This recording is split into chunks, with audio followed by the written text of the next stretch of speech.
ఇప్పుడే జీ5 app download చేయండి. చూడండి మీ ఫేవరెట్ టీవీ షోస్ ఎప్పుడైనా ఎక్కడైనా. భగవంతుడా, మా ఆయన ఫ్యాషన్ ప్రపంచంలో ఒక వెలుగు వెలిగారు.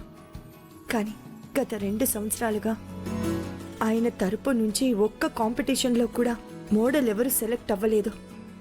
దానికి ఒక విధంగా నేను కూడా కారణమే. ఈ పాటల విషయంలో పడి నేను ఆయనకి సపోర్ట్ చేయకుండా ఉన్నాను. మళ్ళీ ఇప్పుడు అవకాశం వచ్చింది. ఇవాళ సబ్మిట్ చేయబోయే డిజైన్స్ సెలెక్ట్ అవ్వాలి. మళ్ళీ మా ఆయనకి పూర్వ వైభవం వచ్చేలాగా ఆశీర్వదించు స్వామి.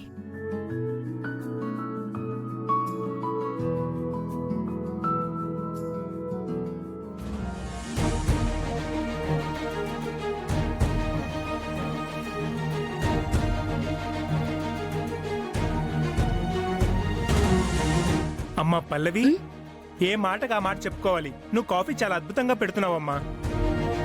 ఒరేయ్, నా కోడలు గుండమ్మ కూడా బానే పెడుతుందిరా.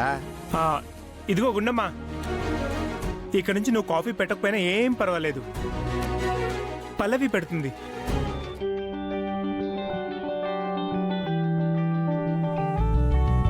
ఓహో, అమ్మ కూతుర్లిద్దరూ తెగ పొగిడేసుకుంటున్నారు. ఎవరు అమ్మ కూతుళ్ళు?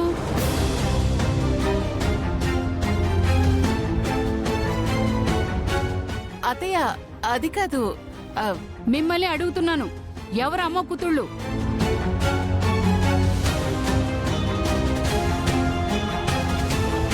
అది కాఫీ పెద్దమ్మ కంటే పల్లవి బాగా పెట్టిందని ఇద్దరు మెచ్చుకుంటూ ఉంటే. మెచ్చుకుంటే వాళ్ళిద్దరూ తల్లి కూతుళ్ళు అవుతారా? అంటే పల్లవి తనని అమ్మ అని పిలుస్తుంది కదా, ఈవిడి గారేమో ఆవిడ గారిని కూతురులాగా నెత్తికెక్కించుకుంటుంది కదా, అందుకే అన్నం అత్తయ్య. అంతేనా? మొన్న డాన్స్ కాంపిటీషన్ లో కూడా కంటెస్టెంట్ తో పాటు పేరెంట్స్ ఎవరైనా డాన్స్ చేయాలి అంటే అమ్మ స్థానంలో నిలబడి గుండమ్మే కదా డాన్స్ చేసింది. అందుకే అన్నాము. అవును, అది నా పేగు తెంచుకొని పుట్టకపోయినా నేను దానికి అమ్మని, అది నా కూతురే.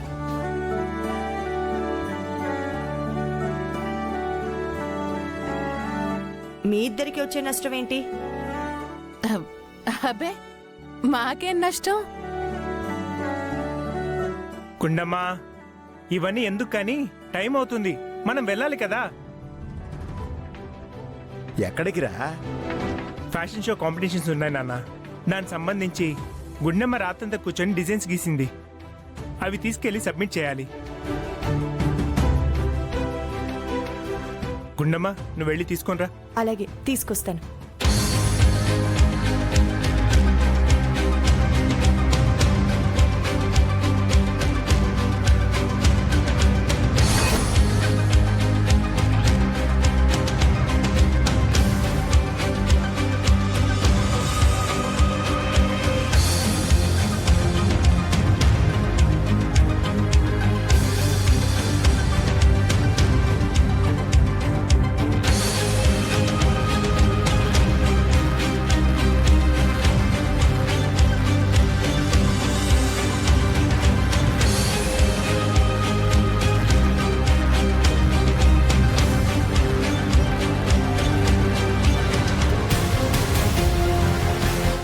ఎందుకు చేశారు ఈ పని?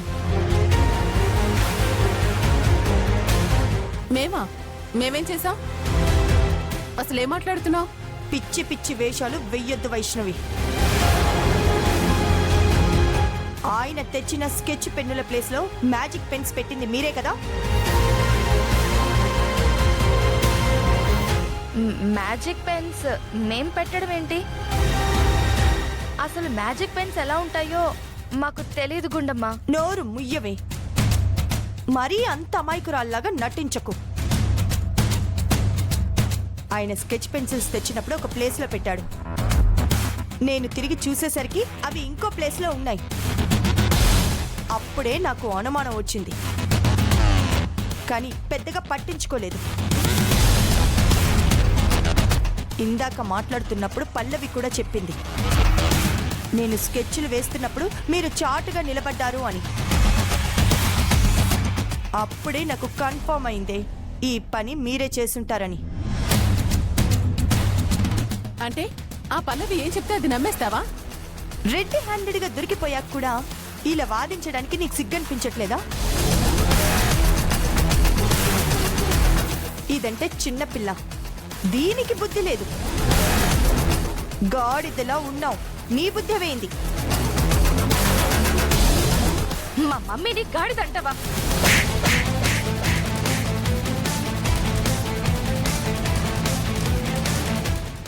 నా మీదే నార్మోయ్, నోరెత్తావంటే రెండో చెప్ప కూడా పగిలిపోతుంది. ఏ ఆధారం లేకుండా మా మీద నిందలు వేయటం ఇదేం బాలేదు. ఆధారం లేదా? ఓ, నిందలేస్తున్నానా? నిందలో నిజాలో అందరి ముందు నిరూపిస్తాను. పద రా. ఎందుకు భయపడుతున్నావు? రా, నీకేం తెలియదు కదా, మీరేం చేయలేదు కదా. అసలు మీకేం పోయే కాలం? నీకు నీ బిడ్డకేం తక్కువ చేశామని?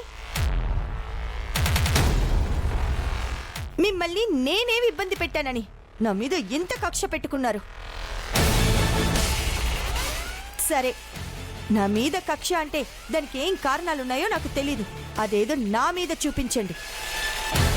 అసలు ఆ డిజైన్ సబ్మిట్ చేయకపోతే ఆయనకొచ్చిన అవకాశం చేజారిపోతుంది.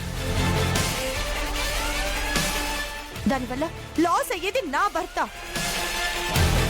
దానివల్ల లాస్ అయ్యేది నేను, నా కుటుంబం. ఇది ఫ్యాషన్ షోలో పార్టిసిపేట్ చేసి ఆయన తరపున ఉన్న మోడల్ సెలెక్ట్ అయితే ఆయనకి ఎంత మంచి పేరొస్తుంది.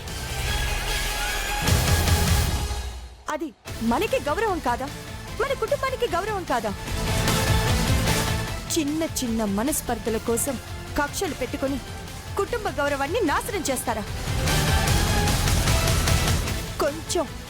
కొంచెమైనా బుద్ధుందక్కర్లేదా? ఎన్నిసార్లు చెప్పినా తప్పుల మీద తప్పులు చేస్తూనే ఉన్నారు వైష్ణవి. నేను భరిస్తూనే ఉన్నాను.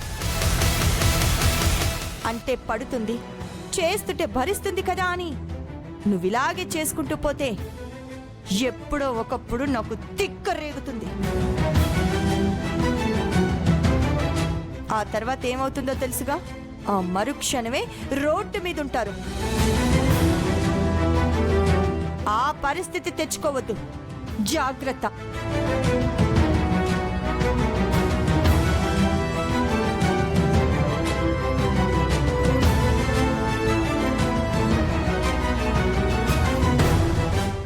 జీ5 యాప్ డౌన్లోడ్ చేసి అన్ని ఎపిసోడ్స్ పూర్తి ఉచితంగా చూడండి.